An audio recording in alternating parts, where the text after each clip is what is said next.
you wouldn't have even thought of it, and they came together. The world has come together around this deal. You know, having the ability to deal with trade, having the ability to use tariffs to help me make a point. The tariffs have brought peace to the world.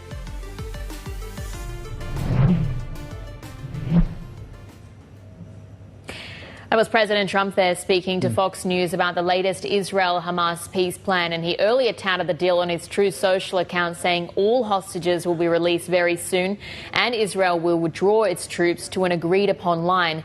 Joining us now is Mona Yacoubian, Director and Senior Advisor of the Middle East Program at CSIS. And Mona, thanks very much for making the time for us. I do want to start with the overall scope of the deal, and also to get your insights into how significant of a breakthrough this is. I mean, it's an extraordinary breakthrough, given 2 years of devastating conflict, trauma in both societies, widespread destruction in Gaza and humanitarian suffering. The deal promises an end to the war, a release of all the hostages, prisoner releases, the flowing in large scale of humanitarian assistance into Gaza. This is a moment that the region, and really I'd say the world, has been waiting for. Mona, David here. So this is phase one.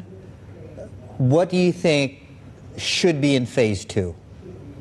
Well, there are elements that are prescribed for phase two.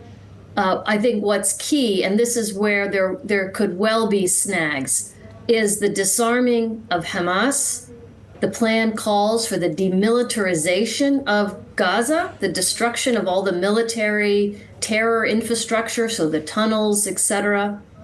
That's going to be an extraordinary lift. No clear indicators of how that is actually to be done. It also calls for phased withdrawal. So the first withdrawal is the one that's initiated in this first phase to an agreed upon line. But then there are subsequent withdrawals, and how and when those withdrawals take place is open to question. And then, of course, the plan, as it's envisioned, appears to have a buffer zone within Gaza in which Israelis would maintain a troop presence. That appears to be counter to how Hamas is describing it, which is that it would be Israel's complete withdrawal from the territory. So big questions remain there on disarming versus withdrawal. And also, are we indeed seeing the final and permanent end to this conflict? Or are there openings for the conflict to resume as differences begin to emerge as to whether or not Hamas is being disarmed and so forth?